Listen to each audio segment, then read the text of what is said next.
જમ્મુ અને કાશ્મીરના રિયાસી જિલ્લામાં શિવખોડી ગુફાના તીર્થસ્થાન પર શ્રદ્ધાળુઓને લઈ જતી બસ પર શંકાસ્પદ આતંકવાદીઓએ ગોળીબાર કર્યો હતો. પોલીસની ટીમો ઘટના સ્થળે પહોંચી ગઈ છે. આ ઘટનામાં જાનહાનિ થવાની આશંકા છે. મળતી માહિતી મુજબ શંકાસ્પદ આતંકવાદીઓના ગોળીબારમાં 10 લોકોના મોત નીપજ્યા છે.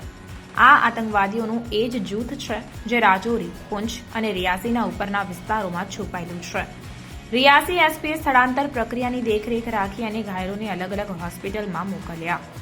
8 લોકોના મોતની પુષ્ટિ કરવામાં આવી છે, જ્યારે 33 ઘાયલોને અલગ અલગ હોસ્પિટલમાં રેફર કરવામાં આવ્યા છે, જેમાં 13 લોકોને ડિસ્ટ્રિક્ટ હેડક્વાર્ટર હોસ્પિટલ રિયાસી, 5 લોકોને સીએચસી ટ્રેયાથમાં અને 15 લોકોને જીએમસી જમ્મુમાં દાખલ કરવામાં આવ્યા છે. તે જ સમયે પોલીસ, સેના અને સીઆરપીએફે સંયુક્ત સુરક્ષા દળ અભિયાન ચલાવીને વિસ્તારને કબજે કર્યો છે. હુમલાખોરો સુધી પહોંચવા માટે બહુપક્ષીય ઓપરેશન શરૂ કરવામાં આવ્યું છે.